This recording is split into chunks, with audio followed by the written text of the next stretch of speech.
Experiencia Cerros de Escazú. Al suroeste de la capital costarricense se encuentran los Cerros de Escazú, una cadena montañosa que presenta una importante biodiversidad ambiental y cultural. Esta zona de gran riqueza representa un riesgo importante para los habitantes de los cantones aledaños, principalmente Alajuelita y Santana, pero inclusive Escazú, debido a que cuentan con 2 de los 8 deslizamientos activos de la provincia de San José que requieren un monitoreo continuo. Los tipos de amenazas que existen son naturales, tales como fallas tectónicas o fenómenos volcánicos. Socionaturales, es cuando una condición propia del espacio es afectada por la actividad humana. Por ejemplo, las comunidades que viven en las faldas de un volcán o en un territorio con alta vulnerabilidad sísmica. Antropogénicos, son factores de riesgo resultado únicamente de la actividad humana, tales como derrames de un oleoducto o puertos con derrames de productos químicos.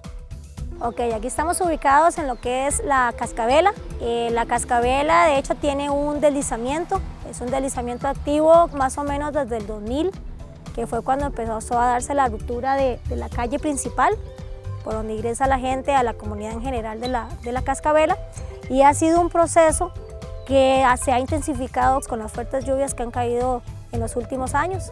Esta zona de hecho no solo presenta un deslizamiento, sino que también presenta un hundimiento.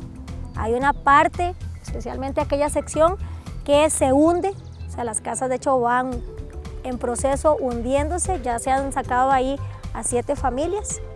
Y hoy en día tenemos de hecho hasta una zonificación de lo que es la Cascabela. Hay una zona roja que está cerca del lado del cañón, tenemos la zona amarilla y lo que es la zona verde.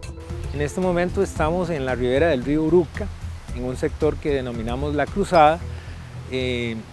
Anoche se produjo un pequeño deslizamiento que afectó una vivienda y una familia. Este es uno de los lugares de mayor riesgo que tenemos porque estamos al pie del Cerro Tapesco. La quebrada, que se denomina Pitier, es una de las cauces naturales por los que bajarían la escorrentía de lodo y piedras que generaría el deslizamiento tapesco. Entonces por eso para nosotros es una zona de alto riesgo. Además de que ya de por sí la cercanía con el río Uruca, que ustedes pueden notar, de las precarias casas que aquí se van construyendo en contra de la normativa que en el país existe, pues acerca a las personas más al riesgo.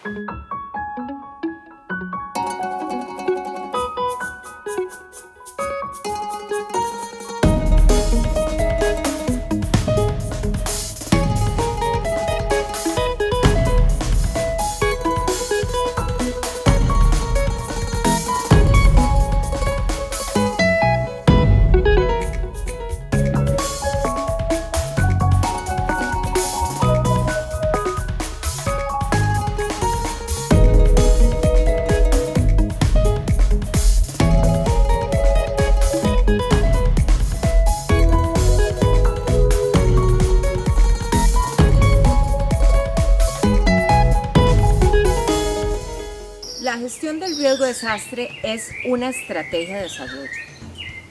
La gestión del riesgo de desastre está conformada por diversos procesos que van desde la identificación y análisis de la amenaza y el escenario de riesgo hasta la aprobación de normativas, de políticas, de estrategias, de programas, acciones, planes orientadas a ¿qué? Hacer en primera instancia una gestión prospectiva del riesgo, o sea, a evitar que a partir de diferentes actividades que hacemos en los procesos de desarrollo económico, social, etc., podamos evitar al máximo la conformación de riesgos.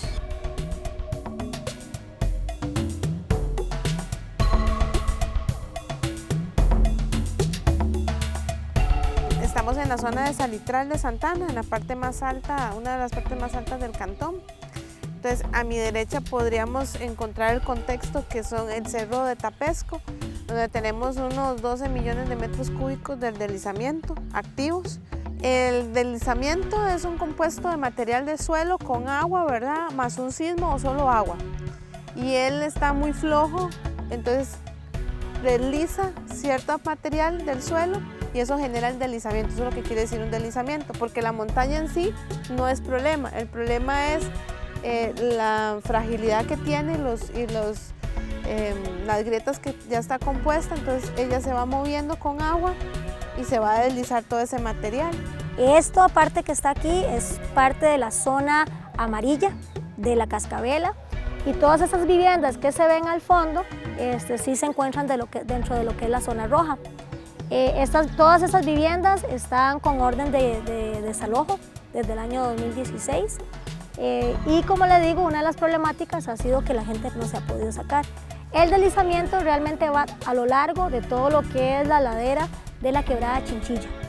Cuando se han identificado riesgos existentes, lo que procede es una gestión correctiva, la cual va a apuntar a corregir aquel riesgo ya consolidado en diferentes dimensiones. Una dimensión que puede ser más conservadora, o sea, que apunta a hacer una reubicación de asentamientos humanos, a hacer obras de mitigación, a hacer diques, a prevenir a través de obra infraestructural, o una gestión que va orientada a transformar esas causas subyacentes del riesgo, o sea, a profundizar más en temas de pobreza, en temas de ordenamiento y planificación del territorio, en temas de gobernabilidad y en temas de gestión ambiental.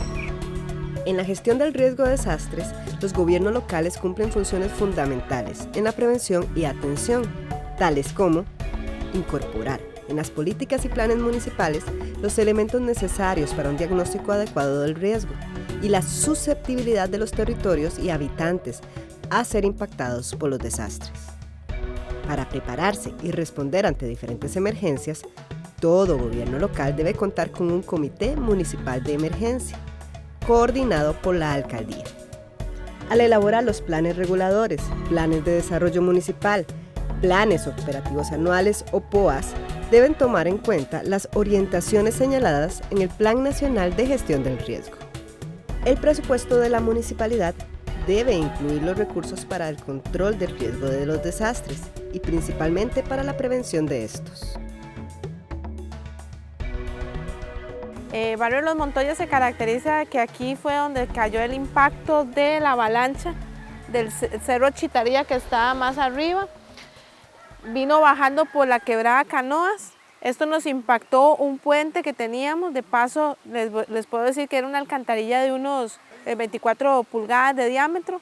Eso era lo que pasaba. Ahora, con el reemplazo que se tuvo que hacer, son 2 alcantarillas de 2,10 metros de diámetro, dobles. Entonces, imagínense la amplitud, o sea, casi el 100% de lo que antes era la quebradita. Nos impactó una casa, que es la que está acá aguas abajo. Nos generó subir el nivel a 3 o 4 metros de altura con respecto a que antes era solo 60 centímetros. Entonces fue algo impactante para nosotros, porque en ese entonces no sabíamos cómo manejar un problema de estos. A raíz de esto tenemos una obra de mitigación, que es una malla flexible, una malla de detritos, que esto lo que quiere decir es que esos 5,000 metros cúbicos que todavía nos falta que bajen del Cerro Chitaría, pasen por esa malla, las partes más finas, la parte más gruesa se quede retenida, ella genera un empuje hacia abajo, y entonces cuando llega a su punto más máximo, el flujo de lodo va a subir por arriba, y eso nos va a ayudar a contar algunos minutos para poder evacuar a la gente que está en la zona.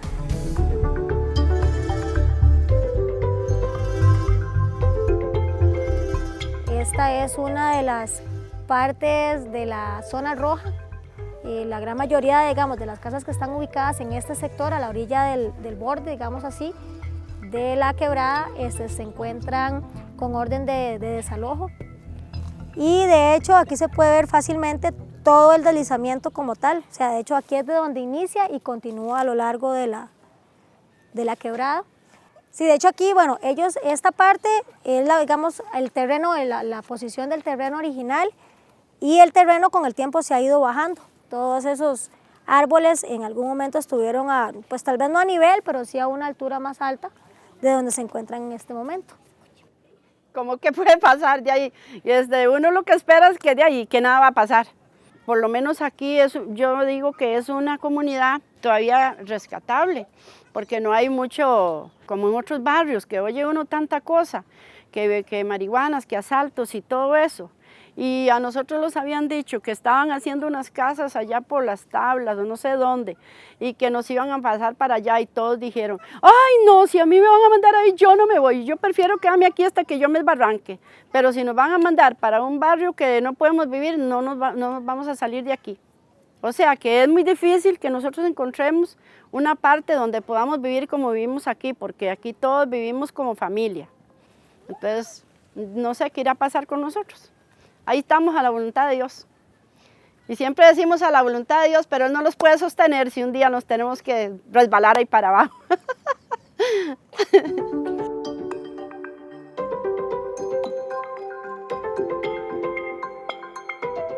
Debido a la condición económica que tiene la Municipalidad de La Abuelita, nosotros no hemos podido hacer grandes obras de contención o mitigación como han podido hacer otros municipios. En el caso de La Abuelita, nosotros lo que estamos haciendo es preparar a la comunidad, o sea, que sea la misma comunidad la que en caso de una eventual emergencia sean ellos los que puedan responder de forma inmediata. Y no solamente esperando a que se dé una emergencia, sino que los estamos preparando también a que conozcan cuál es el entorno donde ellos viven, y que ellos sepan que algunas de las acciones que ellos hacen también podrían acelerar el proceso de deslizamiento, como es el mal manejo de las aguas, el mal manejo de los desechos sólidos, las construcciones en algunos sitios que ya se sabe que son vulnerables. O sea, todo eso se le ha ido dando, o sea, se ha ido informando a la comunidad con esa finalidad, de que ellos sepan dónde están y que son ellos mismos los que pueden causarse el daño hasta llegar a una eventual emergencia. Los gobiernos locales deben realizar una zonificación de su territorio, que identifique las zonas de riesgo, así como una caracterización de aquellas poblaciones que las habitan. Por normativa, los gobiernos locales tienen la responsabilidad de planificar su territorio. El plan regulador debe definir aquellas áreas bajo riesgo, inundación, sismicidad, deslizamientos, y regular su uso para salvaguardar la vida de las personas y sus bienes. En sí el deslizamiento no es mitigable por la gran cantidad de material que es y lo grande que es, ¿verdad? Entonces en sí no podemos estabilizarlo como tal. Lo que hemos hecho es trabajos de preparativos y respuesta. ¿Qué quiere decir esto? Hemos trabajado con la comunidad, tenemos un comité comunal del distrito de Salitral. Entonces él hace unos años realizó el censo, entonces ya conocemos quiénes viven, cuántas familias hay, qué tipo de familia es, cuántos discapacitados hay, quiénes necesitan medicamento, quiénes no, ¿verdad? Luego hicimos un estudio para hacer unos planes de evacuación, entonces dividimos el área en 5, Salitral lo dividimos en 5 grandes áreas, entonces a cada una de esas áreas se les hizo un plan de evacuación en conjunto con el comité comunal de Salitral y la misma comunidad. También se hizo la demarcación, entonces así como está, como se hizo en el censo con la comunidad de Salitral, se marcó las áreas sensibles en todo lo largo de la carretera principal a Salitral, donde están las flechas, que son rótulos verdes con fondo blanco, que son de prevención para la misma comunidad.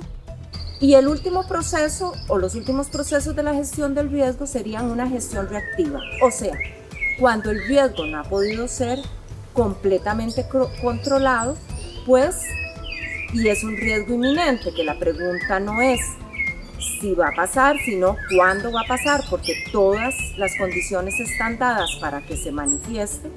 Ahí es cuando nos empezamos a preparar para responder. ¿Para qué? Para hacer un trabajo orientado a disminuir los impactos y las pérdidas, reducirlas al máximo. Entonces, básicamente, la gestión del riesgo está conformada por todos estos procesos: prevenir, mitigar prepararnos, responder, rehabilitar, reconstruir, recuperarnos. Es un ciclo completo. Sin embargo, en Costa Rica la mayoría de las municipalidades no planifican con visión de desarrollo, es decir, no invierten en prevención. La mayoría de los cantones del país no cuentan con un plan de ordenamiento territorial actualizado que defina las áreas de riesgo de su territorio. La gestión de riesgo de desastres no se transversaliza en todas las áreas del quehacer municipal, siendo un área únicamente de atención sin promover la prevención. Como gobierno local, nosotros tenemos que velar por la seguridad de la población y que la misma población, que es la que conoce, la que convive día a día con los riesgos, y el gobierno está comprometido, el gobierno local, a brindar una mejor gestión del riesgo y convivir con el riesgo, ¿verdad? Porque en sí el deslizamiento del Tapesco no lo vamos a parar, ¿verdad? Bueno, hay un buen porcentaje de la comunidad que ha respondido positivamente, especialmente la gente que está fuera de la zona roja. Ellos, digamos, son personas de aquí, nativas del lugar, conocen desde muy jóvenes la problemática en sí de la cascabela. El mayor problema se da con la gente que está realmente viviendo en el deslizamiento como tal. Pero es un proceso que ahí llevamos. De hecho, aquí en la zona de la cascabela tenemos un radio de comunicaciones que todos los días, 3 veces al día, reporta la condición del deslizamiento como tal. No podemos vivir en una burbuja, debemos entender que la vida se compone también de riesgos, pero en la medida en que seamos conscientes de esto, del riesgo, y que sepamos cómo afrontarlo, tendremos más capacidad de sobrevivir y de vivir de una manera más productiva y feliz. Esa es, creo, la principal obligación como ciudadanos de un cantón.